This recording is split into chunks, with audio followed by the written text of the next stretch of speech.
Aquí estamos, de vuelta. Y les digo que la verdad es que he estado pensando en ustedes todo el tiempo. En serio.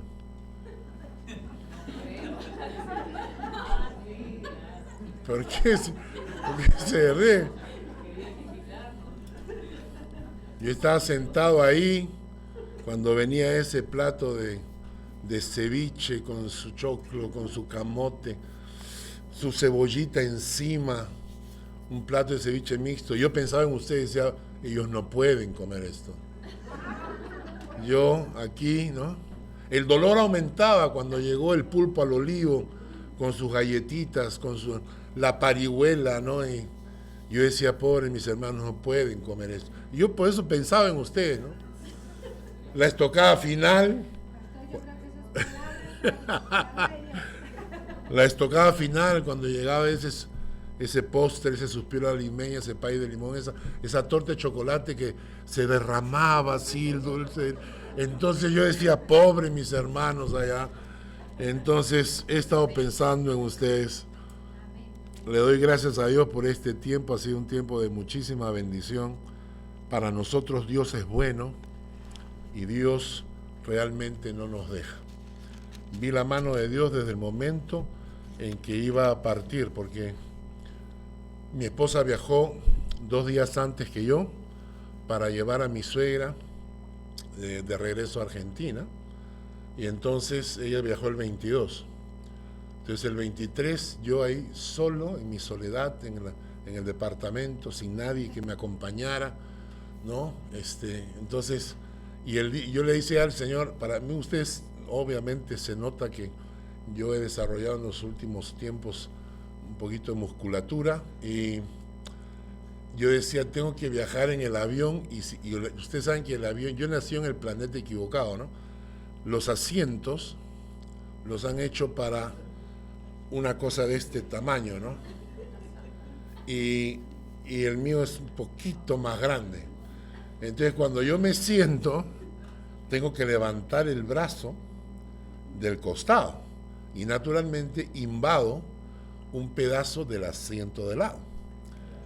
Entonces cuando viajo con mi esposa no hay problema, porque ella fue elegida desde antes de la fundación del mundo para aguantar eso. Entonces ella ocupa la mitad del asiento y yo ocupo asiento y medio, pero como hay amor entre nosotros no importa, compartimos eso. Pero ¿qué iba a pasar si viajaba yo solo? ¿Y con quién iba a bajar? Imagínense que me tocaba otro gordo al costado y eso iba a ser la muerte, ¿no? Y yo le decía al Señor, ¿y ahora cómo hago? O sea, no puedo viajar, así que, Señor, si tú puedes hacer algo especial, el día miércoles en la noche hago mi check-in para viajar, y al momento que estoy haciendo mi check-in aparece una noticia de KLM donde me dice, ¿quisiera usted viajar en business? Y yo pensé y dije, no sé,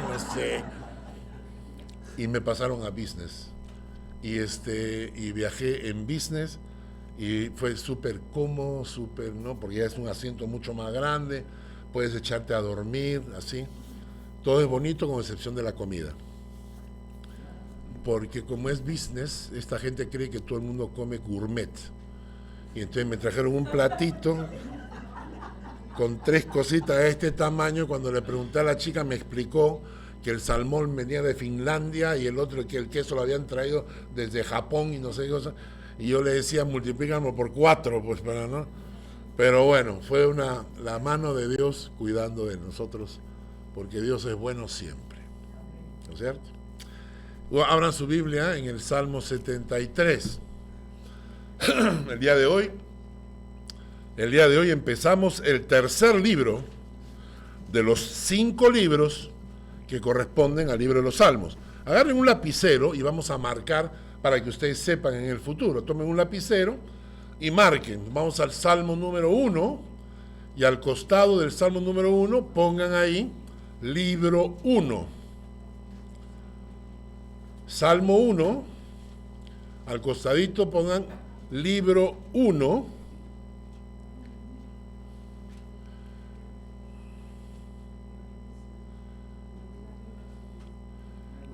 ¿ya?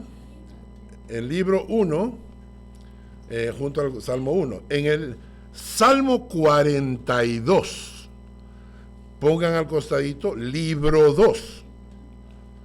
Al costado del Salmo 42, pongan libro 2. Ahí empieza el segundo libro. En el Salmo 73, que vamos a estudiar ahora, pongan al costadito libro 3. Empieza el libro 3. Y en el Salmo 90 empieza el libro 4. Al costado del Salmo 90 pongan libro 4. Y al costado del Salmo 107 pongan libro 5. ¿Listo? ¿Todos? ¿Ya lo tienen? Entonces, hoy día empezamos el Salmo 73 hasta el Salmo 89. Son 17 salmos que corresponden al libro 3 de los salmos. ¿Ok? Ahora, este es un salmo que no fue escrito por David, sino por Asaf. ¿Quién era Asaf? Era uno de los directores del coro, o también era considerado como un músico principal. David era una persona que como rey instituyó un ministerio de alabanza fuertísimo. Muchas iglesias, a veces nosotros no entendemos el lugar que ocupa la alabanza en nuestras vidas. Hay muchísimos creyentes, por ejemplo, que cuando yo les digo, si tienes un tiempo de oración, la gente tiene una lista de pedidos. Entonces le digo, ¿estás orando? Sí, mira, Señor, gracias te doy por esta mañana y te pido por mi tío Juancho, mi madrina María, y empiezan una lista de peticiones, ¿no? Pero muy pocos creyentes tienen tiempo de alabanza a Dios. Y yo he descubierto que Dios conoce todas mis peticiones y que repetírselas todos los días tampoco ayuda mucho, porque Él se las sabe. Y entonces, ¿cómo hago para tener un tiempo a solas con Dios todos los días? Lo relleno con muchísima alabanza. Y pongo música de alabanza y le canto al Señor. Y a veces me paso todo el rato orando. Y al final, nomás cuando ya estoy para terminar, le digo, Señor, dicho sea de paso, acuérdate de la lista de oración que te dije ayer, ¿ya? Y ya está. El tiempo de alabanza es rico. Y David pensaba en esto para el pueblo de Dios. Instituyó 3 grupos que debían organizarse para orar y cantar y alabar a Dios todo el tiempo, 24 horas tenían que estar trabajando en esto. Y uno de los directores se llamaba Asaf, el otro se llamaba Eman y el otro se llamaba Jedutún, ¿ya? Para los que quieran ponerle nombre a sus hijos en el futuro, ¿ya? Asaf, Emán y Jedutún. Está bonito, Jedutún. Y bueno, entonces, este salmo es escrito por Asaf. Ahora, quiero que vayamos al salmo, porque la introducción que ha hecho Mónica ha sido genial, ¿no? En el Salmo 73, yo quiero que leamos desde el versículo 2 en adelante. En cuanto a mí, dice, casi se deslizaron mis pies y por poco resbalaron mis pasos, porque tuve envidia de los arrogantes, viendo la prosperidad de los impíos, porque no tienen congojas por su muerte, pues su vigor está entero, no pasan trabajos como los otros mortales, no son azotados como los demás hombres. Por tanto, la soberbia los corona, se cubren de vestido de violencia, los ojos se les saltan de gordura, logran con creces los antojos de su corazón, se mofan y hablan con maldad de hacer violencia, hablan con altanería, ponen su boca contra el cielo. Increíble, ¿no? Ponen su boca contra el cielo y su lengua pasea la tierra. Por eso Dios hará volver a su pueblo aquí, y aguas en abundancia serán extraídas para ellos. Y dicen, ¿cómo sabe Dios? ¿Hay conocimiento del Altísimo? He aquí estos impíos, sin ser turbados del mundo, alcanzaron riquezas. Verdaderamente en vano he limpiado mi corazón y lavado mis manos en inocencia. En la versión traducción del lenguaje actual, miren lo que dice. Dice, estuve a punto de pecar porque poco me faltó para caer. Pues me llené de envidia al ver cómo progresan los malvados, los orgullosos. Tan llenos están de salud que no les preocupa nada. No tienen problemas, no sufren como los demás. Se visten de orgullo. Están tan gordos que se les saltan los ojos. En la cara se les ve sus malos pensamientos. Hablan mal de la gente, se burlan de todo el mundo. Con sus palabras ofenden a Dios. Hay gente que los consulta y cree todo lo que dicen. Piensan que el Dios Altísimo no lo sabe ni llegará a saberlo. Así son los malvados. No se preocupan de nada, cada vez son más ricos. De nada me sirvió hacer el bien y evitar los malos pensamientos. Entonces el Salmo 73 es bastante extenso y tiene mucha enseñanza en cuanto a esta situación. Porque todos conocemos a alguien, ¿no? En algún momento en nuestras vidas hemos dicho, o sea, ¿me entiendes? Yo decidí seguir al Señor y para mí no es fácil, ¿eh? A veces tengo que luchar con esto, tengo que luchar con el otro, quizás me despidieron, quizás tuve una circunstancia adversa, y ¿no? Que es un pericote, que es una rata peluda, le va bien, ¿no es cierto? A veces vemos una familia, una mujer con sus hijos, el marido abandona y se va con la amante y todavía consigue un mejor puesto de trabajo, ¿no? Y le va bien. Y nosotros le decimos, Señor, ¿por qué no le mandas cáncer? ¿No es cierto? Señor, que lo atropelle el tren de Arau-Duliken, ¿no? O sea, tú dices, pero mi justicia es diferente a la de Dios. O sea, te angustia saber que a los malos les puede ir bien. Y eso produce en nosotros una actitud en el corazón que te va matando. Y el mismo salmista escribe en el versículo 13, dice, verdaderamente en vano he limpiado mi corazón. En vano he lavado mis manos en inocencia. O sea, por gusto. Porque ellos que son malos les va bien. Y yo que quiero hacer las cosas bien, yo que quiero obedecer al Señor, quiero ser fiel al Señor, me va mal. De eso trata el Salmo 73. Pero para empezar el Salmo, como el tema es este, y como él mismo dice, casi resbalé, casi me deslicé, pensando, porque tuve envidia de esta gente. Entonces tuve envidia de esta gente y por eso es que casi me resbalo. Eso lo vamos a analizar, pero para empezamos por el versículo 1, donde el salmista dice, en primer lugar, ya que sabemos de lo que vamos a hablar, vamos a recordar algo que es importante.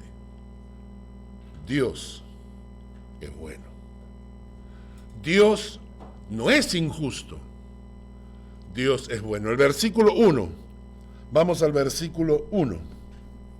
Dice, ciertamente es bueno Dios. Ciertamente es bueno Dios.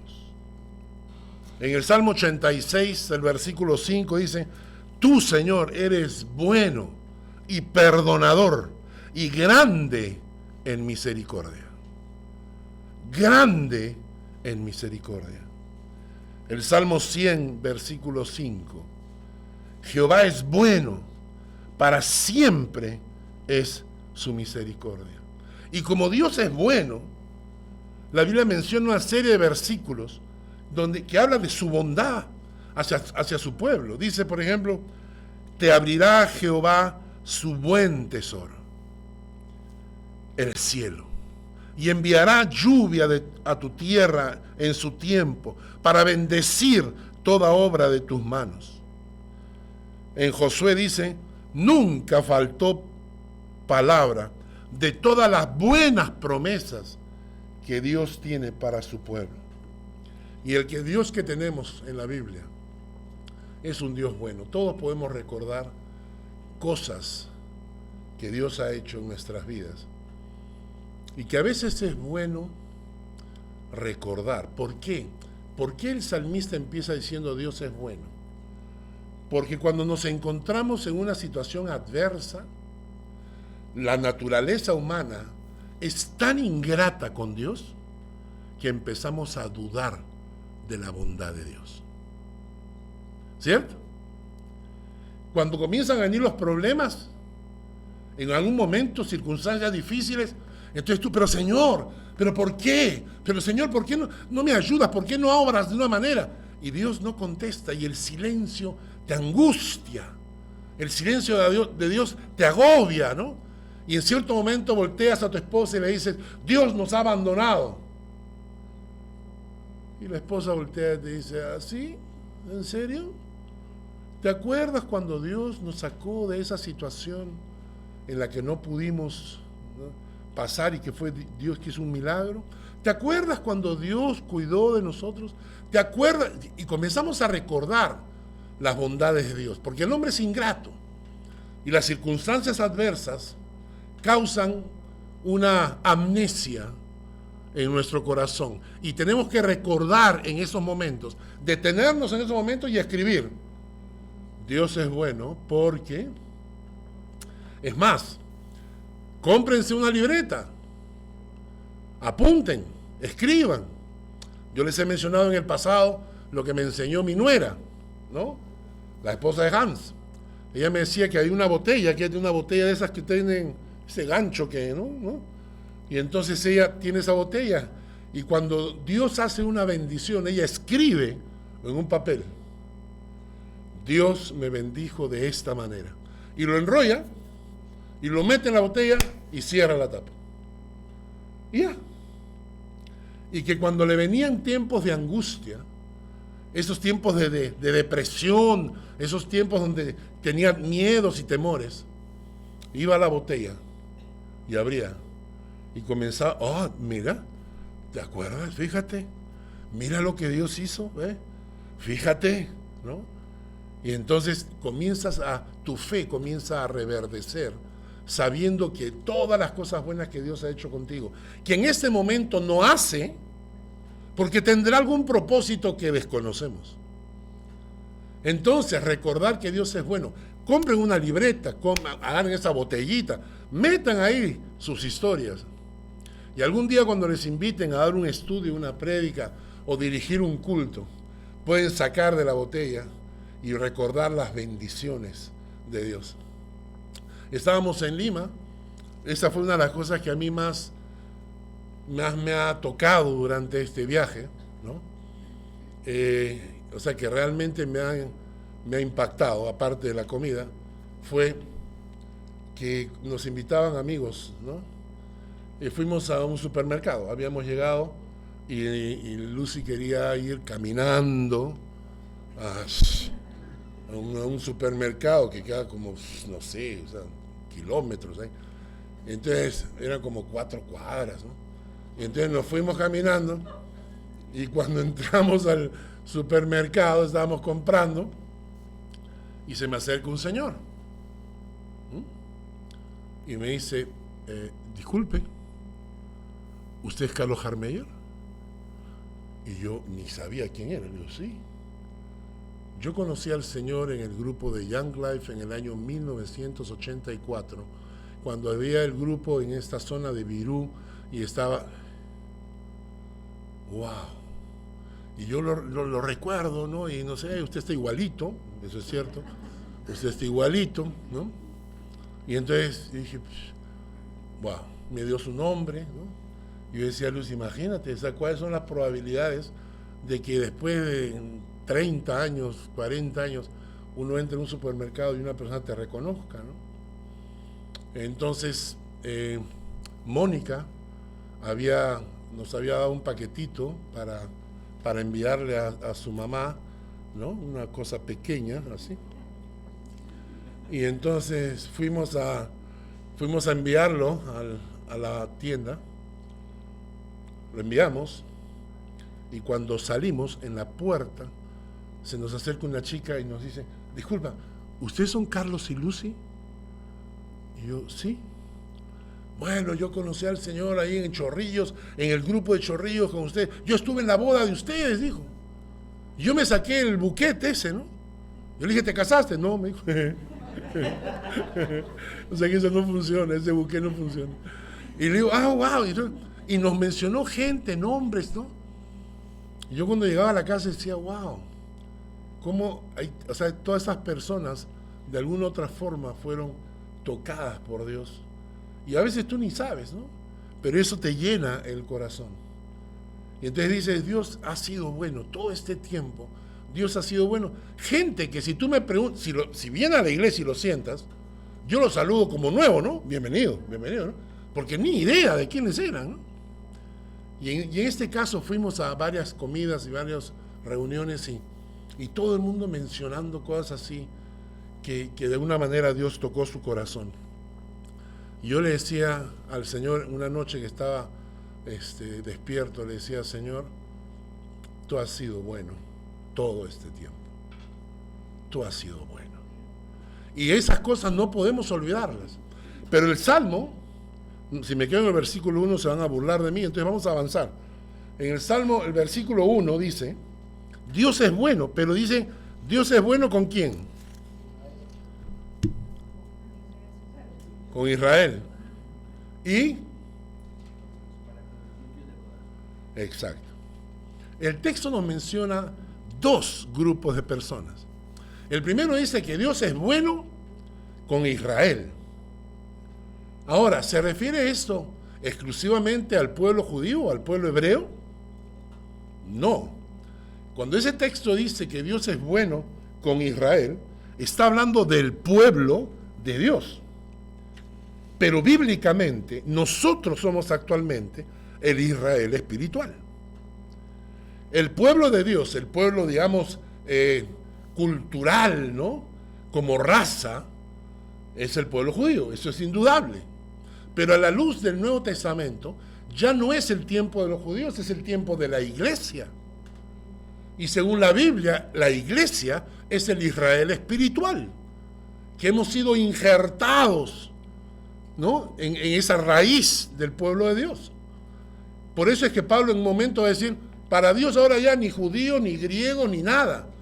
Para Dios en este momento son los que son de Cristo. Ese es el pueblo de Dios, ¿no? Entonces cuando este salmo dice que Dios es bueno para con Israel, está hablando de nosotros. Y esto es interesante porque miren este texto, busquen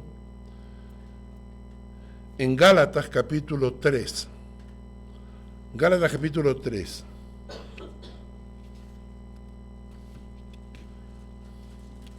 Apúrense porque no va a terminar con el versículo 1, después están quejando. Y ya saben, vamos a volver a la gente que no trae Biblia física, pagan su multa de 5 francos. Dice Gálatas capítulo 3, versículo 26 al 29. Pues todos sois hijos de Dios por la fe en Cristo Jesús. Todos los que habéis sido bautizados en Cristo, de Cristo estáis revestidos. Ya no hay judío, no hay griego, no hay esclavo, no hay libre, no hay varón ni mujer. Todos vosotros sois uno en Cristo Jesús. Y si vosotros sois de Cristo, ciertamente linaje de Abraham sois, y herederos según la promesa. Porque la promesa fue dada a Abraham porque creyó a Dios, y eso le fue contado por justicia. Y cuando Dios le da a Abraham la promesa, le dice: esta es la promesa para ti y para tu descendencia. ¿Y cuál es esa promesa? Yo te bendeciré y tú serás de bendición. A los que te bendijeren, yo los bendeciré. A los que te maldijeren, yo los maldeciré. Y la promesa que Dios le dio a Abraham no tiene nada que ver con el pueblo judío. Porque Abraham vivió muchísimos años antes de Moisés. Entonces, cuando Dios le da promesa a Abraham, Moisés no existía. No existían las tablas de la ley, no existían todas las leyes del Antiguo Testamento, no había. Había solo una promesa por la fe. Y entonces Dios le da a Abraham esa promesa y le dice que esa promesa será para él y para su descendencia. Y por tanto a nosotros nos alcanza, porque nosotros por la fe en Cristo llegamos a ser hijos de Dios, descendientes de Abraham. Y por eso el texto de Gálatas termina diciendo: ustedes son herederos de la promesa. Cuando yo entendí esto, hermano, ¿sabes qué significa ser pueblo de Dios? ¿Sabes el privilegio que significa que tú seas pueblo de Dios? Cuando tú entiendes eso, comienzas a vivir y a experimentar lo que Dios tiene para ti. O sea, soy pueblo de Dios. Yo veo cuando nuestros países juegan fútbol, ¿no? Y cuando meten un gol, y cómo llevamos la bandera en el alma, ¿no? Cómo llevamos la bandera en el alma. Y nosotros estábamos en el aeropuerto viendo cómo Perú jugaba con Uruguay, creo, Paraguay, no sé con quién, Uruguay, ¿no? Y la gente caminando en el aeropuerto con la camiseta, ¿no? Roja y blanca, la camiseta peruana, ¿no? Y en algún momento yo he visto a la gente acá, cuando juega Colombia, la gente saca sus camisetas de Colombia, ¿no? Y todos vivimos esa experiencia de tener en el corazón la identidad de tu pueblo. Y nosotros caminamos por la calle, por la calle de las pizzas, en Miraflores. Está preciosa, la han cambiado, le han puesto luces y todo. Y se me acerca un muchacho y me comienza a hablar. Y de arranque nomás le digo: ¿de qué parte de Colombia eres? Ah, soy de Bucaramanga. Y me comenzó a contarle que se había ido para el Perú buscando nuevas posibilidades, ¿no? Pero solamente por el dejo, ¿no? Pero su rostro cambió, ¿no? Y se puso contento, ¿no? Hablando de Colombia.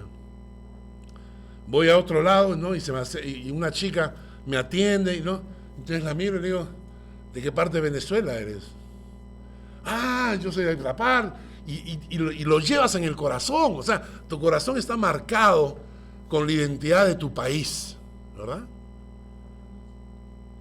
Ojalá nuestro corazón esté marcado con esa identidad. Yo soy pueblo de Dios. Y sabes, esto es algo interesante, porque ser pueblo de Dios significa que entiendes que tu nacionalidad ya no está acá. Ahora entiendes que tu nacionalidad está en los cielos. Y que antes de ser peruano, soy del pueblo eterno de Dios. Y que voy a vivir con el pueblo de Dios en la eternidad. Y que antes de ser suizo, aunque no crean, miren mi perfil, pero soy suizo, ¿no?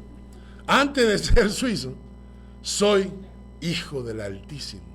Y hermanos, esto, cuando lo llegas a entender, cuando dices: wow, yo pertenezco al pueblo de Dios, ese pueblo eterno, ese pueblo que nos vamos a encontrar cuando muramos, y lo decimos con orgullo, y nos identificamos con orgullo. Subimos a un taxi y un hombre estaba tocando radio. Hay una modalidad de taxi que el servicio es, digamos, especial, ¿no? Te ponen aire acondicionado, te ponen la musiquita que tú quieres para hacer agradable tu travesía, ¿no? Y nosotros subimos a un auto y el hombre estaba escuchando alabanzas. Y yo escuché la canción e inmediatamente le dije, disculpe, ¿usted es creyente? Y él, sí, ¿no? O sea, inmediatamente, ¿no? Porque llevas la identidad de Dios en tu corazón. Y mira lo que significa eso. Fíjense, por ser pueblo de Dios. Isaías 65. Isaías 65, versículos 23 al 24. Isaías 65, versículo 23 al 24.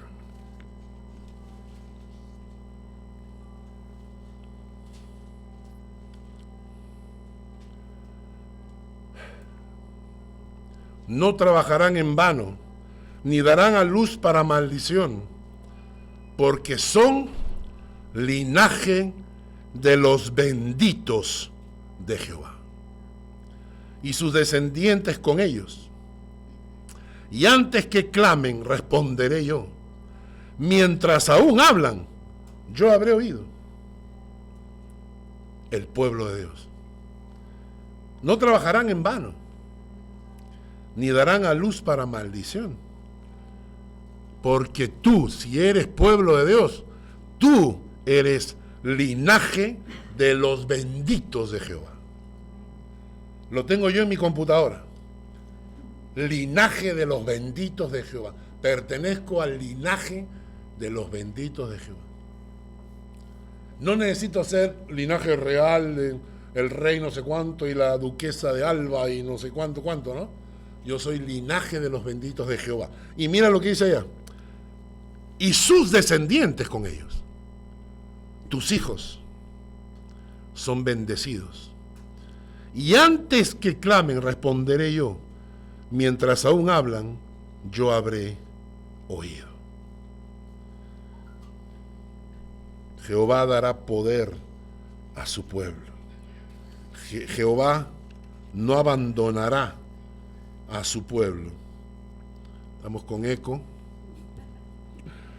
Y mi corazón, hermanos, mi corazón cuando yo pienso que soy pueblo de Dios, se llena de orgullo.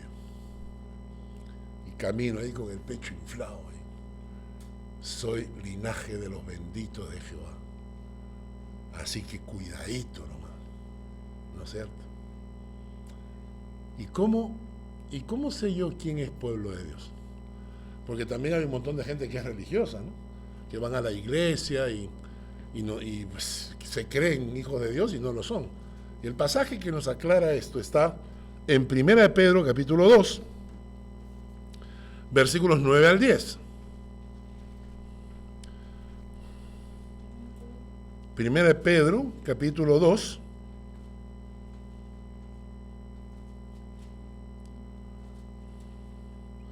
versículos 9 al 10.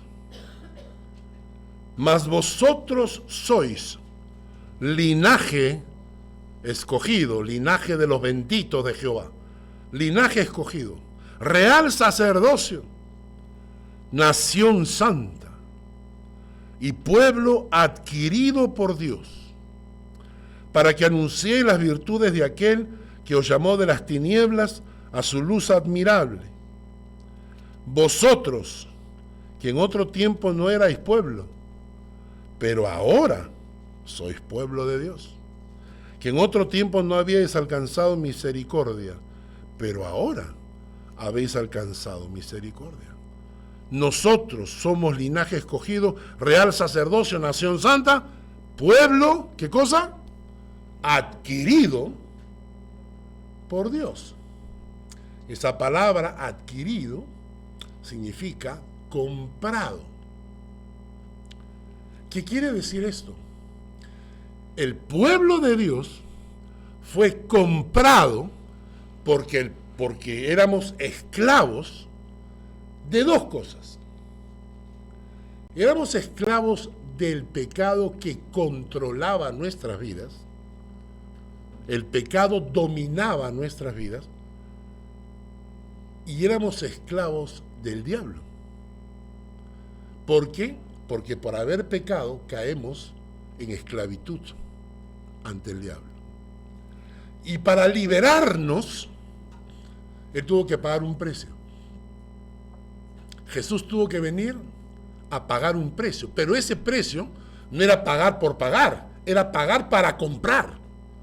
Es decir, el esclavo, en el mercado de esclavos en la época romana, ponían a los esclavos adelante y no eran libres, eran esclavos.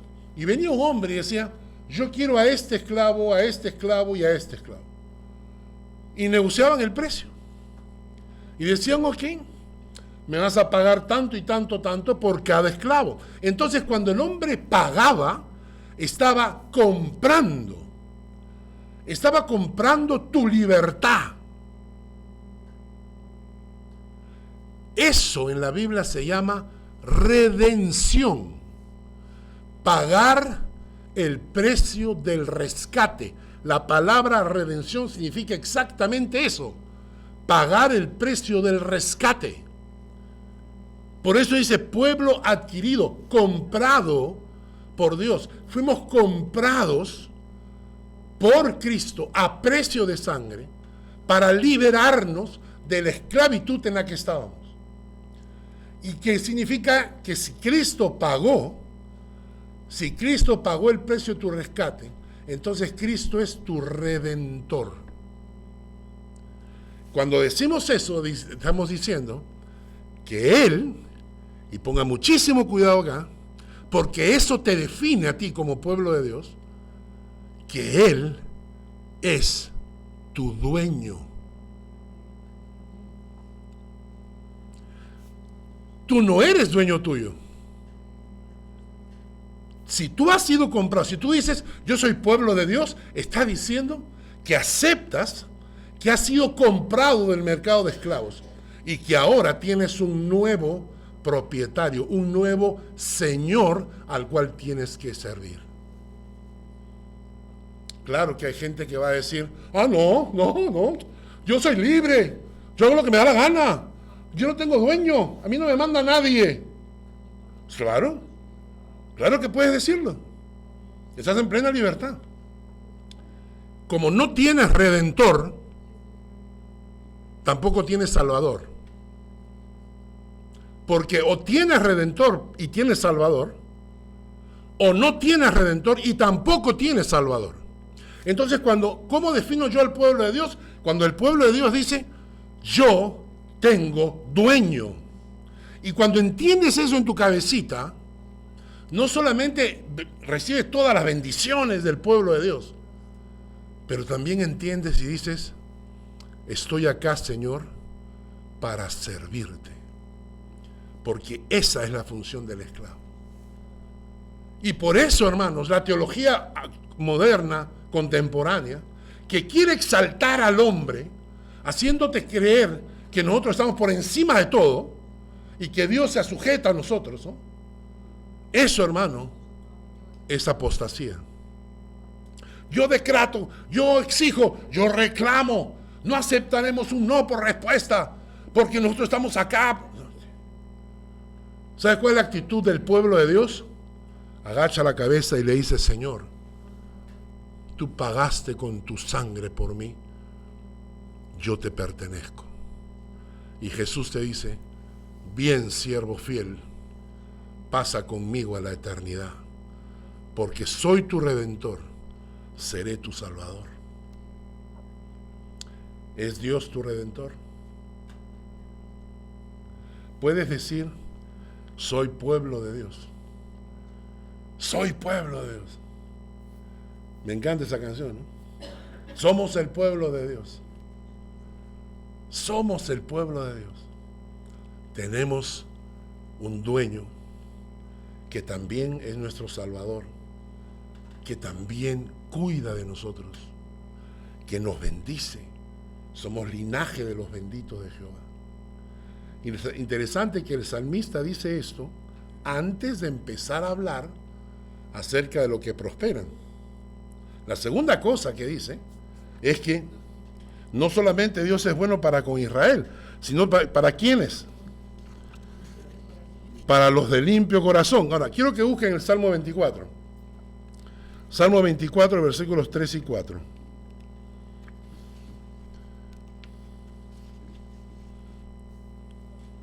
Salmo 24, versículos 3 y 4.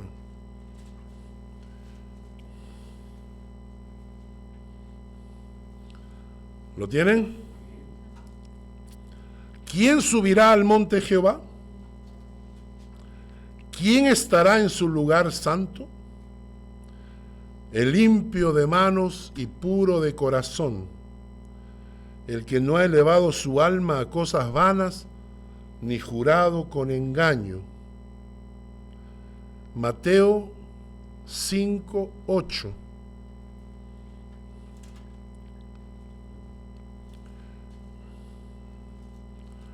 Mateo 5:8.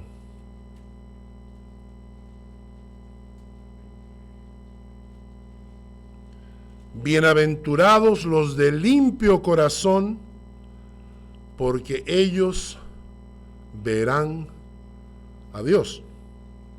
Entonces, si no tengo limpio corazón, ¿veré a Dios? No.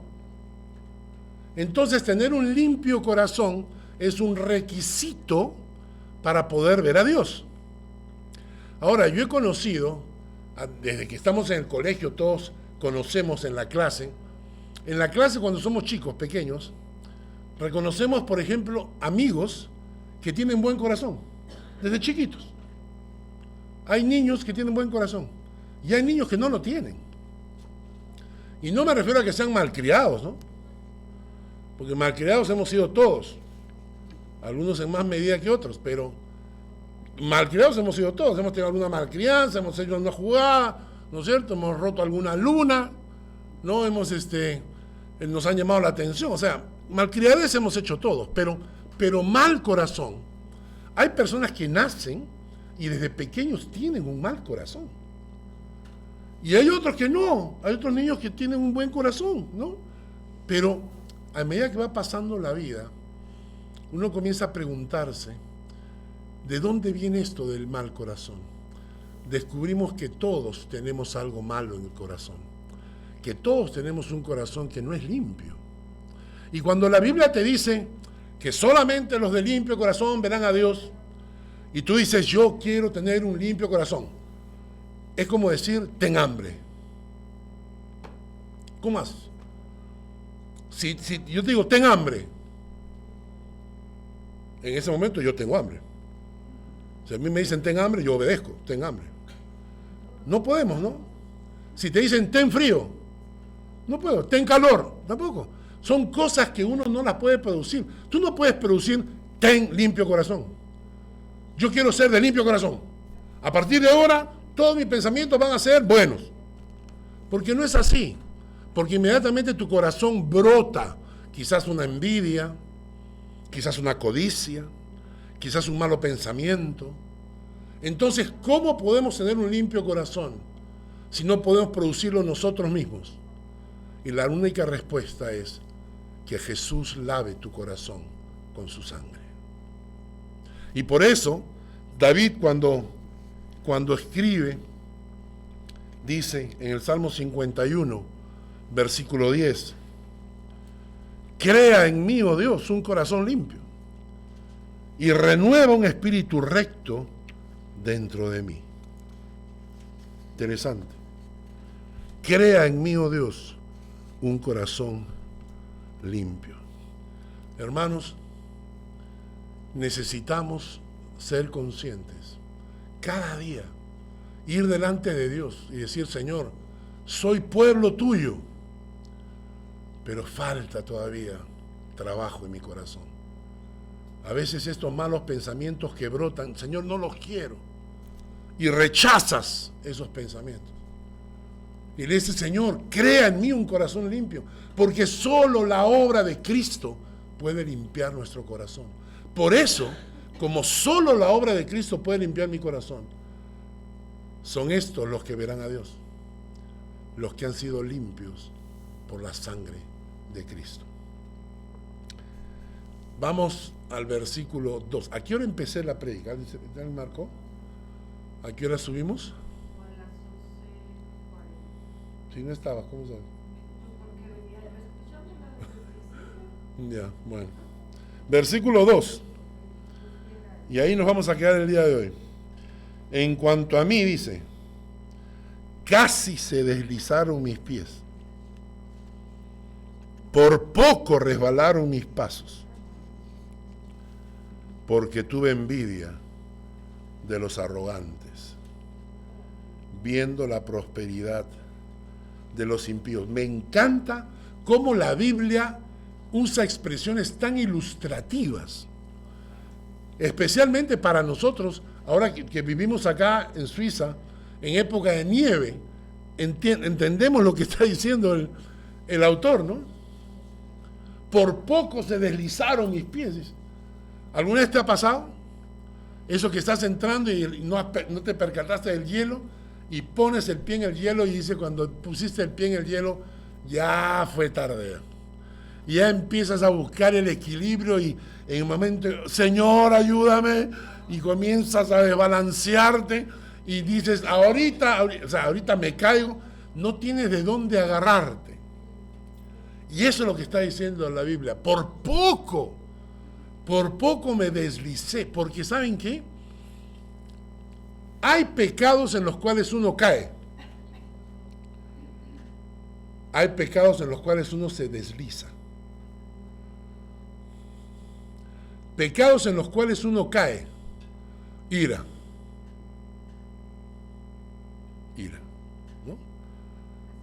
Entras al restaurante, te sientas, el mozo no viene, te mueres de hambre, te mueres de sed, el mozo no viene, y entonces en eso ya sientes como la ira va brotando, ¿no? O una reacción. Estás en el auto, estás manejando, y viene uno y te cruza, y además que te cruza, saca la cara por la ventana y te insulta como si tú fueras el culpable, ¿no? Apártate pues, carepapa, ¿no? Entonces tú, en ese momento, brota la ira. Esos son pecados en los cuales tú caes, ¿no? O cuando, por ejemplo, la esposa te ha dicho 50,000 veces y te ha dicho, no te olvides de traer la leche. Anda y compra la leche, ¿no? Y entonces justo estás en el auto yendo a la casa, no, obviamente sin la leche, porque eso es parte de nuestra naturaleza masculina, y suena el teléfono. Y la esposa te dice, ¿no? ¿Ve? ¿No? ¿Sabe lo que?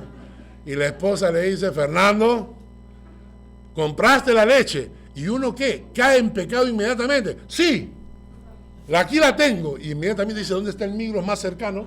¿No es cierto? Y entonces, esos son pecados en los cuales uno cae. Pero están los otros, los pecados en los cuales uno se desliza, que son progresivos, que son bajo la astucia del diablo, te va seduciendo. Pecados de adulterio, pecados de fornicación. Nadie que yo sepa te subes al tren y se te acerca una chica y te dice, hola, ¿qué tal? Quisiera tener relaciones contigo. Y tú, ya pues vamos, ¿no? O sea, no. O sea, esos pecados te vas deslizando. Es interesante porque debemos tener cuidado porque la Biblia habla, dice que como la serpiente con su astucia engañó a Eva, vuestros sentidos sean de alguna manera extraviados de la sincera fidelidad a Cristo. Y entonces, ¿cómo hacemos para no deslizarnos? ¿Cómo hacemos para no resbalar? Y tomemos el ejemplo real. ¿Qué haces tú si estás y ves una capa de hielo por la cual te puedes deslizar? ¿Cuál es la solución? Exactamente. Hay dos cosas que puedes hacer. Y bíblicamente viene a ser lo mismo. La primera es esquivar. Y la Biblia le llama a eso, no des lugar al diablo. No juegues con el pecado. Eclesiastés dice, el que juega con piedras, con ellas se corta. El que juega con fuego, se quema. Si tú estás en una situación y a veces y te escribe una chica que desconoces, ¿no? Hola, tú, ¿sí? ¿Quién eres? No, que el otro día te vi y me gustaría conversar contigo. ¿Eres casado? ¿Y qué contestas?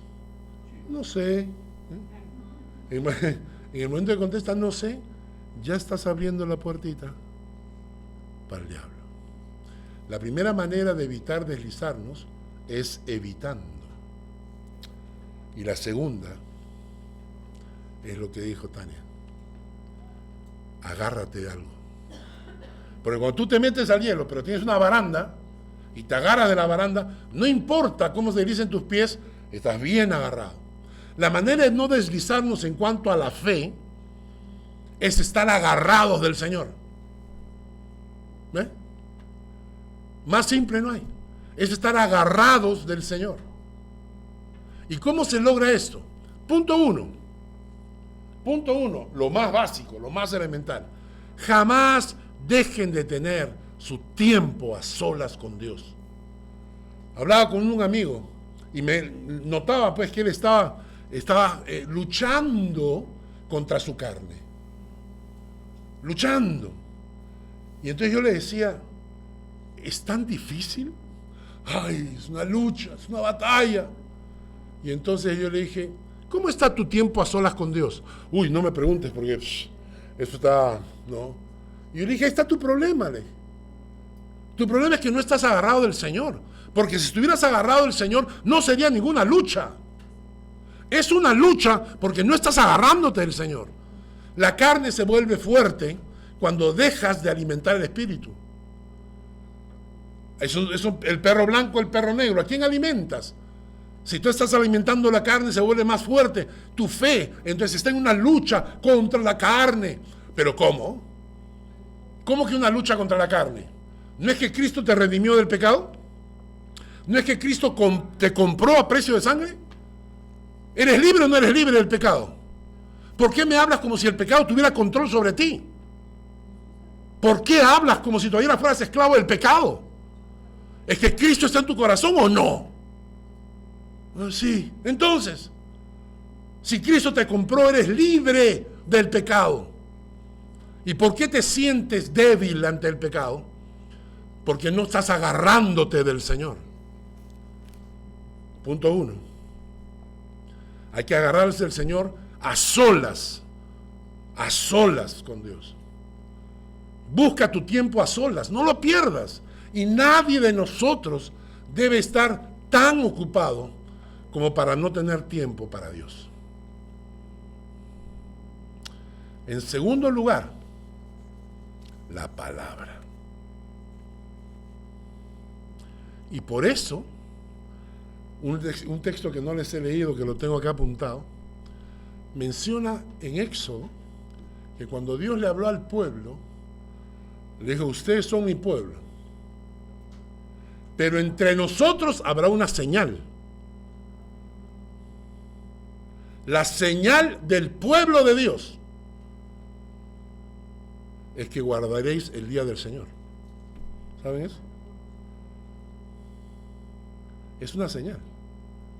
Congregarse no es una obligación. Congregarse es la señal del pueblo de Dios. El pueblo de Dios se congrega. El que no es pueblo de Dios no se congrega. Y por eso tú te congregas. Y porque eres pueblo de Dios vienes. ¿Y por qué vienes? Por varias razones. Uno, para tener tiempo de alabanza, adoración. Dos, para escuchar la palabra de Dios y que la palabra te abofetee, para que muera nuestro ego. Porque la palabra no está para acrecentar el ego de nadie. Tú no eres ni héroe, ni campeón, ni nada. Tú eres un pecador que se lleva al infierno y que Jesús ha comprado a precio de sangre. Y si tienes valor, no es por lo que eres, sino por el valor que Dios te da.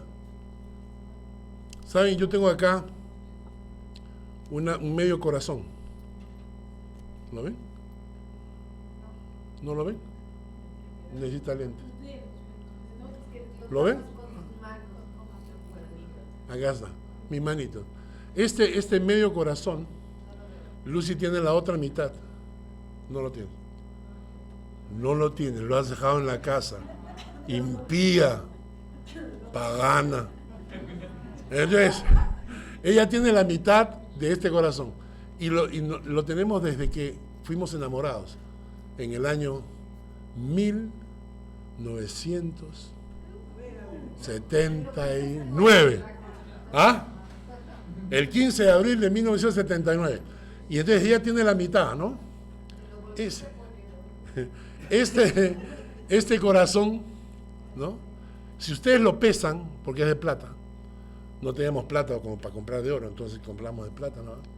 Y esto, si ustedes lo pesan, creo que les van a dar, ¿qué cosa? 2 francos por esto, ¿no?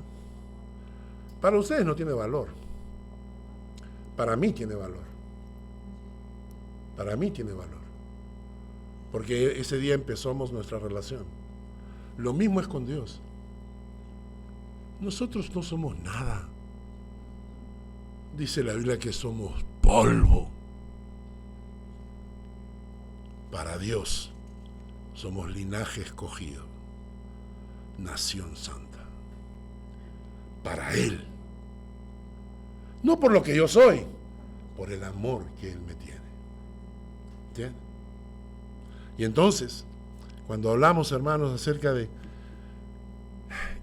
la posibilidad de deslizarnos y venir a la iglesia, a escuchar la palabra, es para que la palabra nos abofetee, nos haga sentir mal.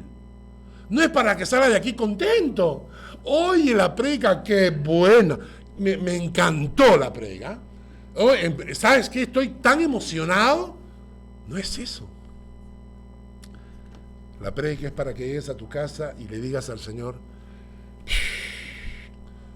Señor, otra vez el pastor nos dio, perdóname, todavía hay cosas que cambiar en mi vida, porque en ese momento Dios dice: para eso es la prédica, para que muera nuestro ego, nuestro yo, y que Cristo sea exaltado.